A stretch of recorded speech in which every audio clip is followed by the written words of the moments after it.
hay ciertas conductas que nosotros percibimos y que quizás no tienen que ver con una adicción, sino simplemente con tener desbalances biológicos durante el día, sean de cortisol, sean de insulina. Clásico ejemplo va a ser cuando nos despertamos y lo primero que comemos son alimentos con alta cantidad de capacidad de aumentar la glucosa en sangre, o sea, son de alto índice glucémico, lo que van a producir es que a media mañana o llegados al mediodía vamos a tener una hipoglucemia reactiva por un despertar de la insulina para poder hacer frente a esos picos de glucosa. Polvo Podcast. Bueno, hoy estamos con María Cecilia Ponce. Ella es nutricionista, forma parte del proyecto Sirenas, que si alguien no lo conoce, me parece raro, que si alguien no lo conoce, búsquelo. Y lo único que quería decir antes es que si les interesa el episodio, que por favor comenten, pongan like, compartan, porque es una manera de difundir la información, que esto el único objetivo es, comunicarnos, informar, compartir datos importantes. Hola María Cecilia, ¿cómo estás? Muy encantada de tenerte acá. A vos, gracias por convocarme. Pólvora. Y esto que acabas de decir, ¿no? Qué lindo que poder hacer esto de comunicar, informar, el único objetivo conciencia que tenemos acá es en realidad eso, generar conciencia, dar información. Siempre con la información es poder, y cuando uno más tenga información, más va a poder tomar decisiones. Exacto, por eso es súper lindo lo que haces.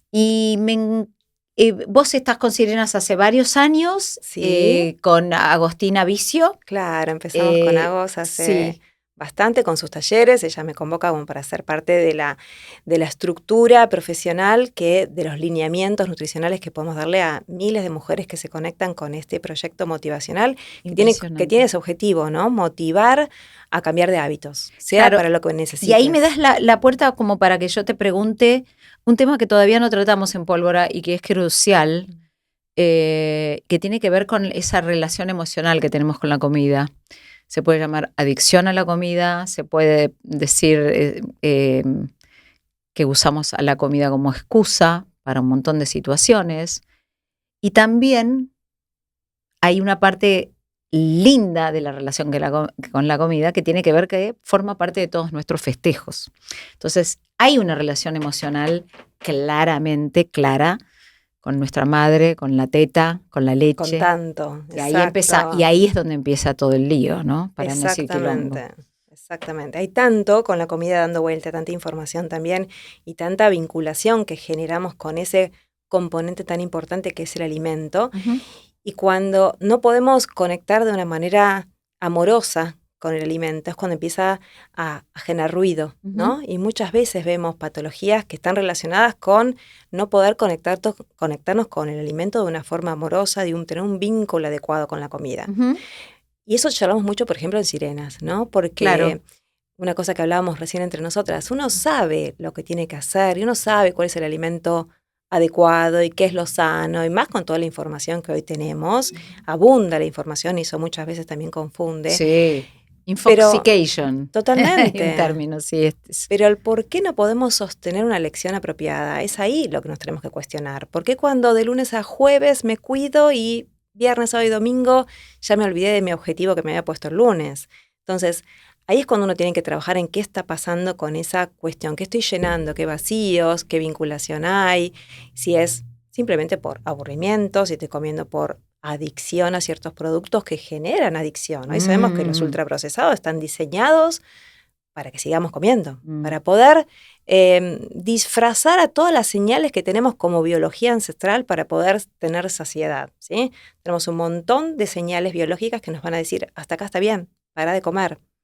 ¿Qué hace el alimento ultraprocesado? Con todos sus aditivos, con todos sus componentes, ¿para qué? Para que tapemos esa señal biológica, por ejemplo, de saciedad o de hasta acá estoy bien, y que no tengamos límite. Entonces, es tan importante el tema que nosotros venimos, no sé cuántos años tenés, pero nosotros venimos de décadas de muchas dietas, ¿no? Restrictivas. Uh-huh. Y también es tan importante volver a retomar, no sé cómo lo tratan en Sirenas, pero me reinteresa, retomar el tema de darle tiempo al cuerpo para que tenga un poquito de hambre. La sensación de hambre, no, por eso digo, no de estar con un hambre voraz y no la restricción, pero darle al cuerpo alguna como respiro, porque si vos estás comiendo cada 2 horas para no tener hambre, hay algo natural, esto te lo digo absolutamente desde mi ignorancia, ¿no? Sí, Pero es hay así. algo que es lindo, porque es como, ay, qué sed que tengo, me tomo un vaso de agua. Ay, tengo hambre, ¿qué quiero comer? Ahí viene, quiero comer algo bueno y rico. Esa es la decisión, ¿no? Ahí Pero está. un poquito tener hambre, porque se ha sido tapado por exceso o por negación, ¿no? Es esto que estás diciendo tal cual, es permitir al cuerpo que genere las señales necesarias para saber cuándo tengo que consumir un alimento y cuándo no.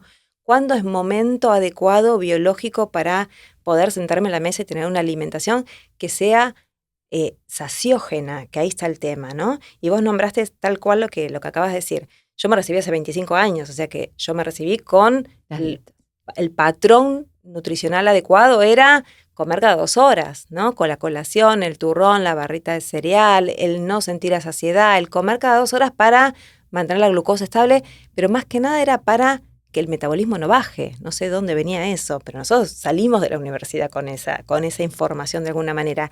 Y tratar el sobrepeso o la obesidad con un plan hipocalórico y con más ejercicio. O sea, ese conteo donde la cuestión calórica era la supremacía y donde se ponía todo el foco. Hoy se sabe que tiene que haber un montón del por qué llegamos a la conducta adictiva, cuál es el papel del ultraprocesado de los aditivos alimentarios en esto, cuál es la adicción, el papel de la adicción que tenemos a ciertas situaciones, cuál es el papel de las hormonas en todo este tema, ¿no? Y que ese sobrepeso o obesidad no tiene que ver con un número de calorías en el resto de comidas, sino en poder ir modulando mi cuestión hormonal, mi cuestión de neurotransmisores, poder hacer frente a una comida saciógena para cuando yo me decida comer pueda tener después la libertad de poder vivir, tener mi vida, claro, crear, trabajar sin pensar todo el tiempo en la comida. Que esa es la situación. ¿Cómo hacen, cómo encaran una persona, no sé, que tiene un peso inconsiderable, que ya es una cuestión no estética, sino ya complica? Sí. ¿Por dónde, cuál es el inicio?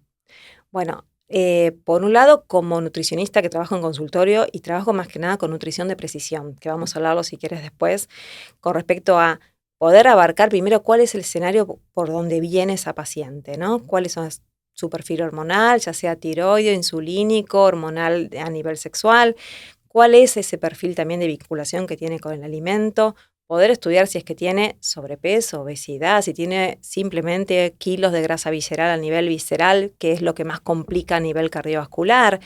Bueno, ¿y cuál es el objetivo del paciente? ¿No? ¿Qué es lo que desea? ¿Qué es lo que quiere? Y en base a eso después poder hacer un diseño de estilo de vida, o de vida con estilo, como dice Adrián Gaspar, ¿no es cierto? Sí. Para poder hacer frente a esa situación. Pero van a ser un montón de cambios que hay que hacer. No solamente es una alimentación de 1.200, 1.300 calorías como quizás veíamos hace muchos años atrás.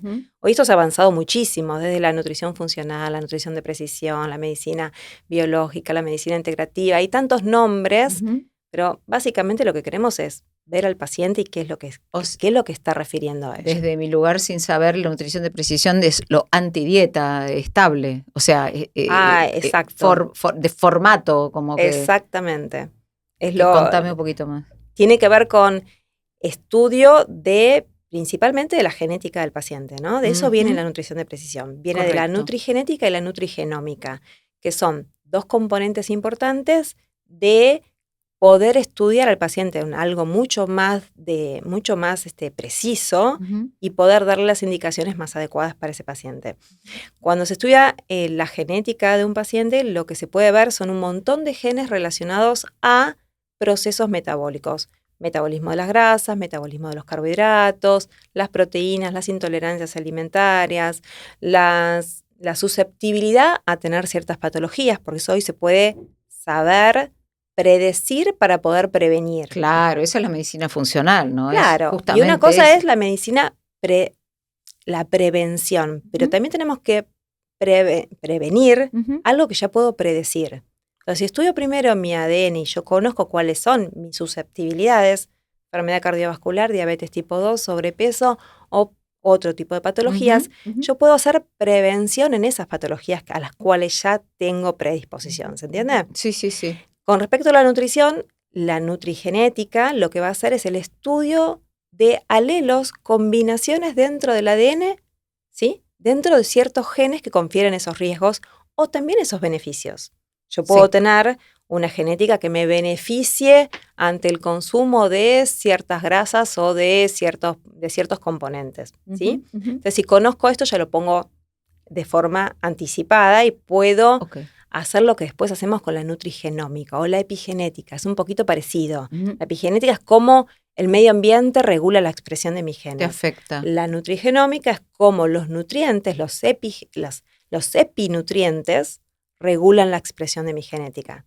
¿Para qué? Para que yo pueda silenciar aquellos genes que me confieren riesgo o al revés, estimular aquellos genes que me producen beneficios. Y de ese diálogo constante entre el medio ambiente, la comida, como factor ambiental tan importante del medio ambiente, es el que va hablando con nuestra genética y le va diciendo qué se expresa, qué no, qué puedo empezar a modular. Y esto pasa todo el tiempo. En este momento, millones de células están hablando entre sí para decirle, silenciate, inhibí expresión de oncogenes, por ejemplo, o al revés, expresemos genes que tienen que favorecer, por ejemplo, el perfil antioxidante. ¿Sí? Correcto. Eso es tan interesante. Es fascinante. Y cómo ha cambiado. Eso es lo que yo si fuese médico ahora no sé qué me pasaría. Porque se han casado con tantas cosas que tendría yo en este momento, en la actualidad, tendría o miraría con desconfianza la insistencia en el exceso o la insistencia en la ley o la religión de la proteína. ¿Por qué te lo digo? Porque digo, yo ya fui fanática de, no sé, ¿de qué? De las cosas light. Ya fui fanática de decirles que la carne era malísima. Ya fui fanática que... ya fui. Ahora voy a ser fanática de algo. Es también en la industria. ¿Hasta qué punto todo tiene que tener proteínas? Porque yo, cuando lo veo en los yogurcitos y en todo, ya desconfío. Ya desconfío. Porque está la industria, que lo único que interesa. Bueno, pero entonces, ¿cuál es la verdad ahí? Como es en todo, ¿no? Como fue en su momento, como dijiste, los productos light. ¿Por qué? Porque en ese momento la ciencia estaba diciendo que, bueno, que el colesterol en exceso era malo, que las grasas saturadas traían enfermedades cardiovasculares, como si fuese una cuestión de dicotomía, ¿no? ¿Es esto o es lo otro? Entonces esto no tiene que estar más y inventamos un producto con grasas trans, con más almidones, con más fructosa. Ahora, la industria va a agarrar un poco esos modelos alimentarios del momento, esas modas, para poder hacer frente a la venta de productos. Acá está en nosotros en poder empezar también a sentir y preguntarnos qué es lo que necesitamos, qué es lo que estamos haciendo. Y como decías vos recién, ¿no? Si soy médica, no sé si me casaría o estaría con algún producto, con alguna situación de moda, sino poder evaluar a todo el paciente en sí y poder ver qué es lo que realmente está necesitando y cuál es el objetivo. También es eso, ¿no? Hay muchas estrategias nutricionales, pero depende para qué objetivo, qué es lo que queremos lograr y qué es lo que quiere lograr el paciente. Pero vos como médica, bueno, lo que querés lograr es una estabilidad saludable, ¿no? Mínimo, y después ver la cuestión estética o la cuestión competitiva, si querés. Por supuesto. Pero primero ves la cuestión, ¿no? Por eso digo, ¿cuál es el objetivo en cuanto a qué síntomas trae el paciente? ¿Quiere mejorar su energía? ¿Quiere mejorar su líbido? ¿Quiere mejorar sus ciclos de fertilidad porque está buscando una fertilidad? ¿Quiere mejorar su dismetabolismo porque está con niveles de glucosa y de insulina y tiene un nivel elevado de grasa corporal?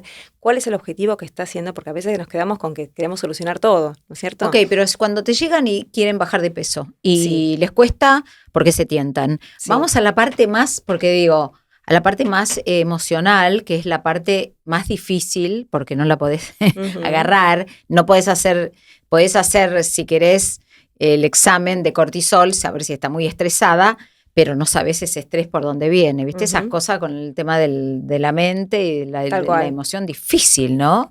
¿Cómo lo encarás? ¿Cómo encarás? Porque está todo teñido de eso, ¿no? Bueno, hay mucho que tiene que ver con el escenario biológico, o sea, hay ciertas conductas que nosotros percibimos y que quizás no tienen que ver con una adicción, sino simplemente con tener desbalances biológicos durante el día, sean de cortisol, sean de insulina. Clásico ejemplo va a ser cuando nos despertamos y lo primero que comemos son alimentos con alta cantidad de capacidad de aumentar la glucosa en sangre, o sea, son de alto índice glucémico, lo que van a producir es que a media mañana o llegados al mediodía vamos a tener una hipoglucemia reactiva por un despertar de la insulina para poder hacer frente a esos picos de glucosa. Entonces, cuando tenemos hipoglucemias reactivas durante el día, tenemos más hambre. Más necesidad de qué, de carbohidratos, de harina, de volver a comer. Y esa desregulación de la insulina generando esa hipoglucemia reactiva, lo que va a traer es el aumento de cortisol, que es el que me va a generar la glucemia más alta para poder hacer frente a todo esto. Entonces, un aumento de insulina, disminución de la glucosa, hipoglucemia reactiva, aumento de cortisol, tengo ansiedad. Tengo apetito, tengo hambre si ya biológico. tenés ansiedad como tengo yo si aparte lo sumamos a la vida, porque tengo una reunión, ansiedad porque como tengo diagnosticada como trastorno directamente, ¿viste? Como hay mucha gente que tiene temitas de ansiedad. Por eso, ese nivel de ansiedad, ¿cuánta de base biológica hay? ¿Cómo están mis niveles de glucosa para ver esto? ¿Cómo está mi nivel de cortisol? ¿Cómo está mi dopamina, mi serotonina? ¿Tengo un microbioma intestinal apropiado que haga frente a mis necesidades de serotonina y que pueda modular correctamente el triptofano que estoy consumiendo? Ok. Entonces ahí entramos en todo ese mundo. Sí. Y decís, ¿es ansiedad sola?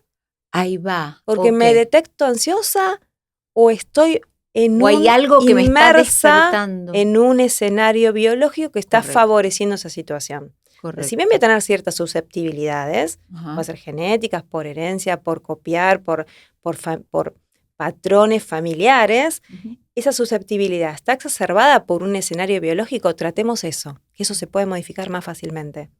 Hablame un poquito del microbioma, que fue como, no sé, como es como el nuevo amante de todos, es como que el estómago, la panza, como lo quieras decir, y todo lo que pasa ahí, que dicen que es el primer cerebro, el segundo cerebro, pero bueno, hay gente que dice que es el primero. ¿Qué es? Sé que está lleno de bichitos, yo sé que hay un montón de, no sé qué. ¿Vos se puede resetear como, por ejemplo, me agarrás ahora, tengo tal edad, toda una experiencia? ¿Se puede, porque uno hace un detox, pero se puede resetear? Tenemos microbioma en todo nuestro sistema, ¿no? Hay microbioma oral, microbioma ocular, microbioma en la piel, microbioma vaginal, que son muy diferentes. El microbioma intestinal, que es esa comunidad de microorganismos que están conviviendo, el microbioma intestinal es el más abundante de todo nuestro sistema, por eso se lo ha estudiado tanto y tiene muchísimas funciones, cada vez se les descubre más. Esa comunidad de microorganismos que están habitando nosotros en esa gran cantidad contiene mucho más genes que los de nuestro ser humano. Entonces somos mucho más microbioma de esa cantidad de microorganismos, microbioma intestinal, que lo que hacen nuestros genes propios como humanos.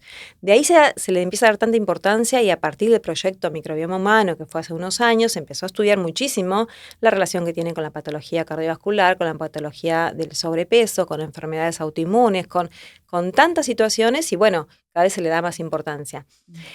Tenemos un microbioma que es de nuestro nacimiento. Si tenemos un parto vaginal o si estamos en cesárea, ya nacemos con un microbioma que va a ser nuestra huella digital y después lo vamos a hacer en esos 1000 días como lo vamos a dejar plasmado, ¿sí? Después cambia por nuestra alimentación, por estilo de vida, porque si viajamos, porque si tomamos un antibiótico, ese microbioma se va a modular negativamente y tarda 6 meses en recuperarse, ¿sí? Después de un antibiótico. Viajamos, cambiamos esa microbiota intestinal. Ahora, tenemos cierta huella, que no es que porque hago una dieta de 15 días la puedo resetear y puedo cambiar toda mi... No.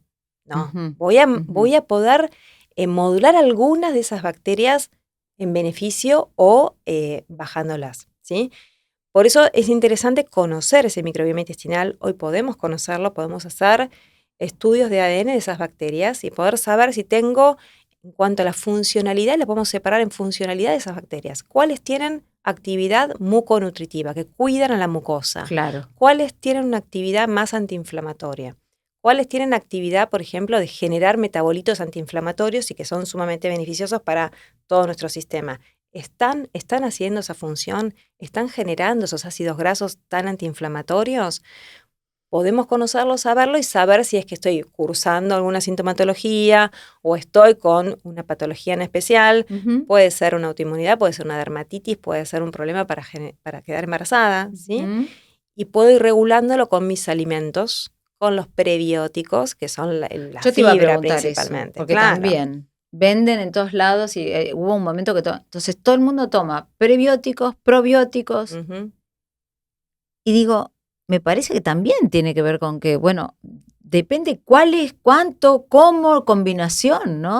Y ahí volvemos un poco con este tema que vos recién hablabas de la industria. El yogurcito con el prebiótico, La ¿qué le industria ponen? y la necesidad nuestra también de satisfacer un síntoma inmediato con algo que tape la situación. Entonces,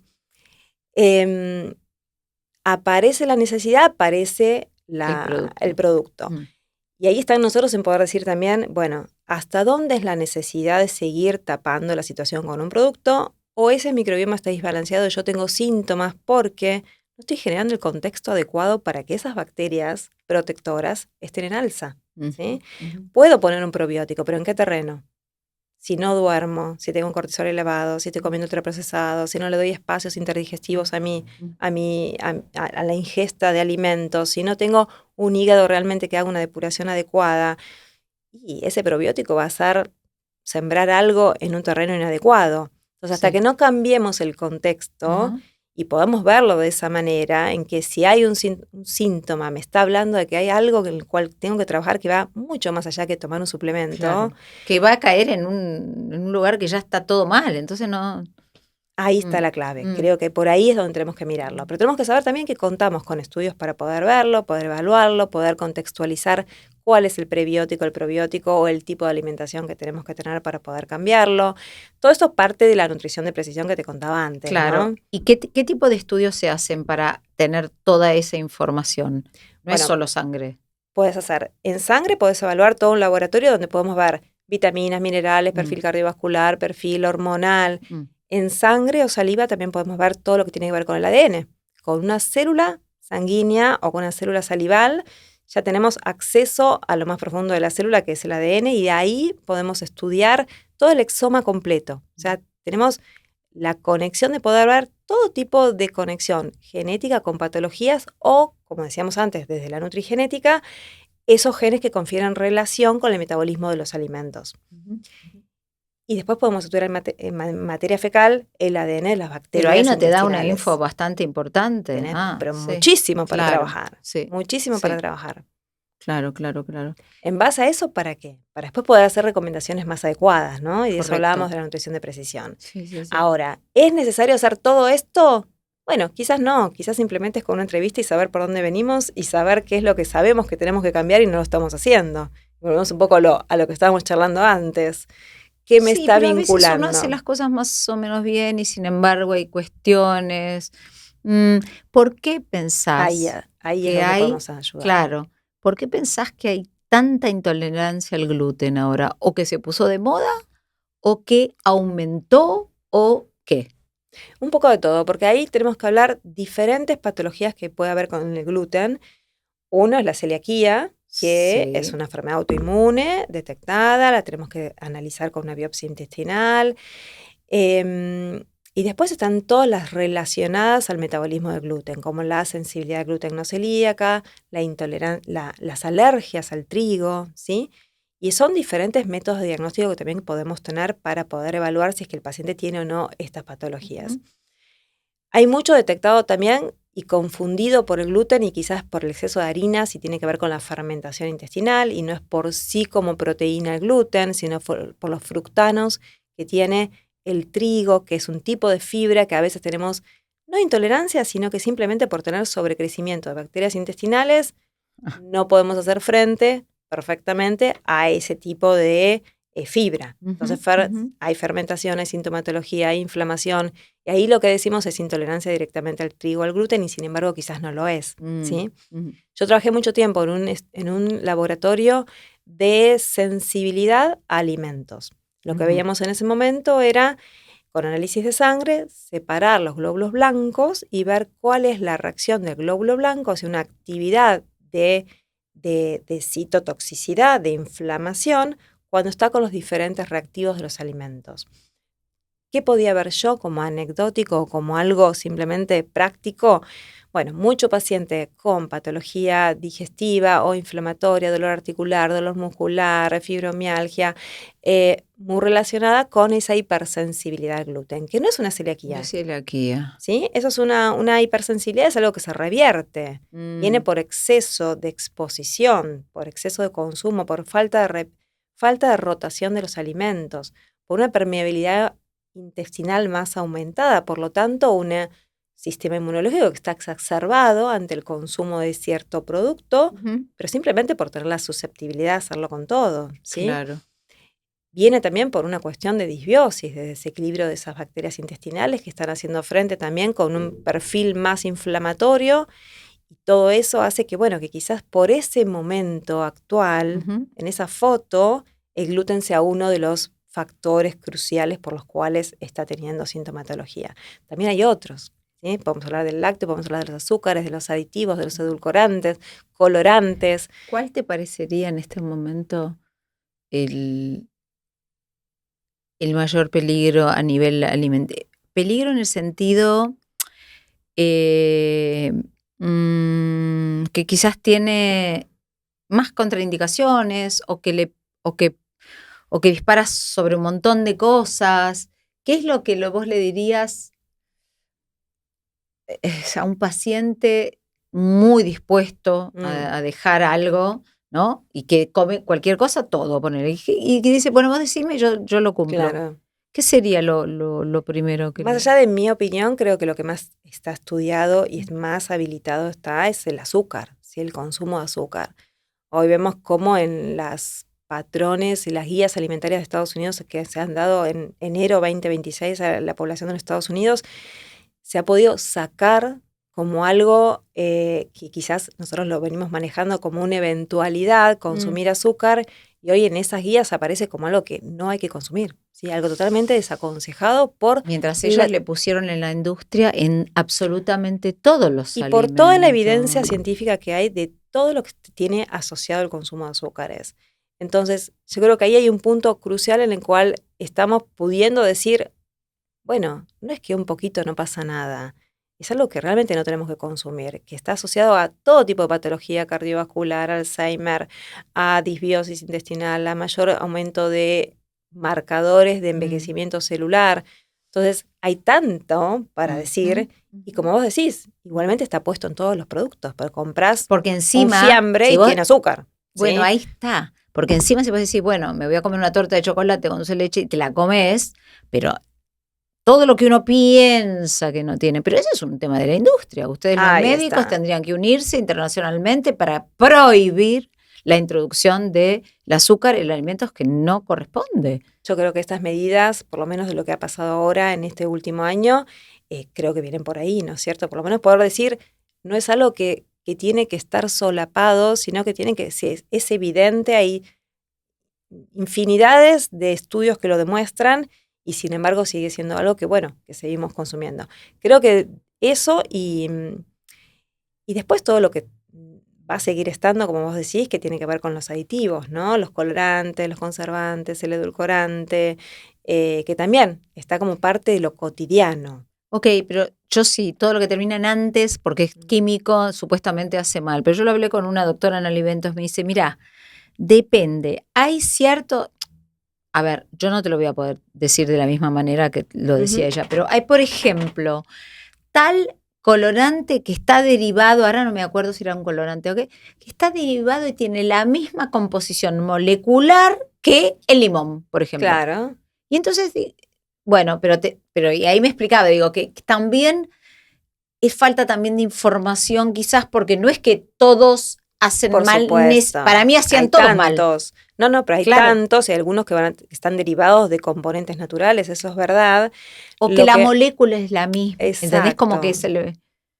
El tema es cuando es parte de lo cotidiano y cuando hay tanta sinergia entre sí, ¿no es cierto? Hay, por ejemplo, algunos aditivos alimentarios que están estudiados como una cantidad de ingesta admitida, pero no se sabe la sinergia que hay entre todos los tipos de aditivos que podemos estar consumiendo en una alimentación ultraprocesada, ¿no? Claro. Entonces creo que el mensaje viene por ahí. Tratemos de sacar lo procesado. Bueno, pero para Cecilia, Cecilia. Sí. A ver, ¿qué es alimento ultraprocesado? Porque Yo no como McDonald's, yo no como galletitas, ¡pum! Bien. Yo no como, no sé, paquete. Ponele paquete. Snacks. Pero, bueno, cada tanto sí, pero digo, ponele. Pero cuando uno va a una dietética buena, naturista, de verdad, que te dicen, yo tengo este queso, que es de no sé dónde, y que es bueno, y que los hacen los chicos de Tandil, y que Bien. Ya está en un paquete, porque está cerrado. Tampoco es tan bueno comprar cositas caseras que hace cualquiera, porque yo no sé de dónde viene la cuestión bromatológica, entonces es como... Y esta dice, yo tampoco confío en las etiquetas, porque en este país, viste, las etiquetas dicen algo y después no saben. Entonces, ¿hasta dónde es procesado? ¿Las granolas son procesadas? Depende de la cantidad de ingredientes que tenga. Entonces, depende de la cantidad de ingredientes que tiene el paquete o el producto, es que se dice que es procesado o ultraprocesado. Okay. Si tiene más de 5 ingredientes, va a ser más procesado. Entonces, ahí es esto. Puedo leer la cantidad de ingredientes que tenga y yo voy a saber si es que estoy hablando de un producto más procesado y ahí puedo elegir. Que igualmente, como vos decís, que lo compre en la dietética no quiere decir que sea saludable. Y hay muchas cosas que compramos en el supermercado y está todo bien. Un queso no es un alimento procesado desde el ámbito de que va a tener leche y lactobacillus. Es lo que tiene que tener. Exactamente. Si consumís Exacto. un queso blanco, para ahí, que sea light, le ponen... está. ¿Qué le ponen? ¿Harinas? Almidón.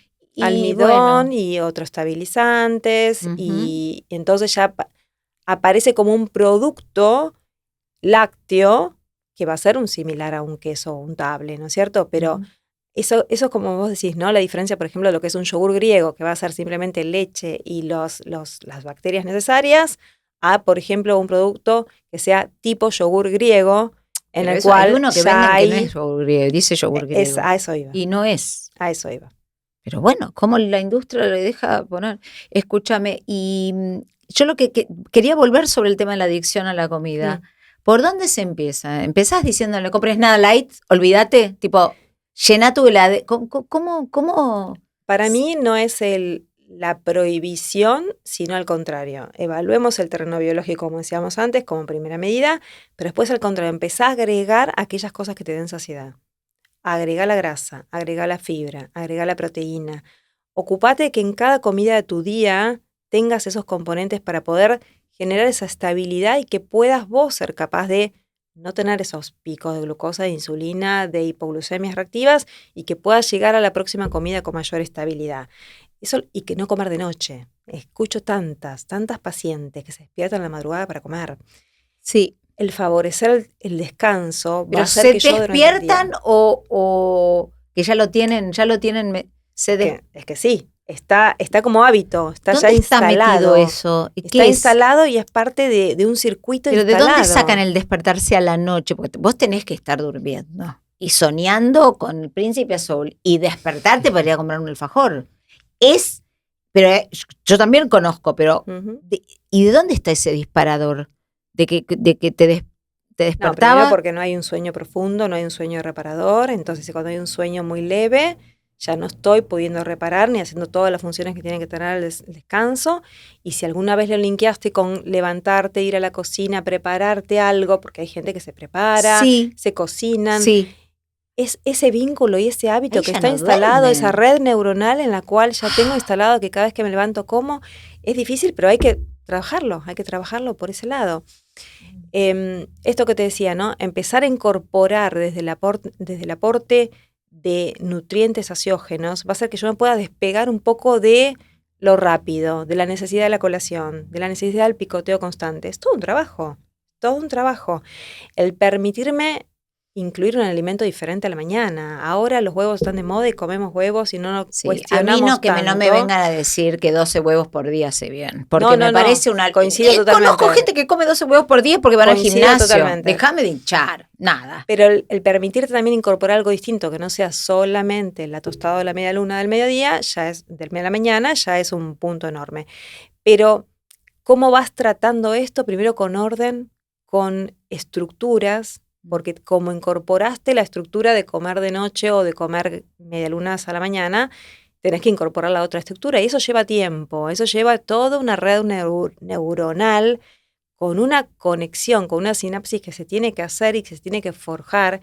Y eso habla mucho Natalia Boya Estrada, que si querés algún día te paso el contacto para que porque trabaja mucho desde las neurociencias linkeadas con las nuevas conductas alimentarias. Sí. Y cómo esto, ¿no? Cómo me tengo que dar ese trabajo, pero cuando algo se hace con repetitividad y con un contexto amoroso, donde la emocionalidad está linkeando un color diferente, esa fuerza sináptica es mucho más grande.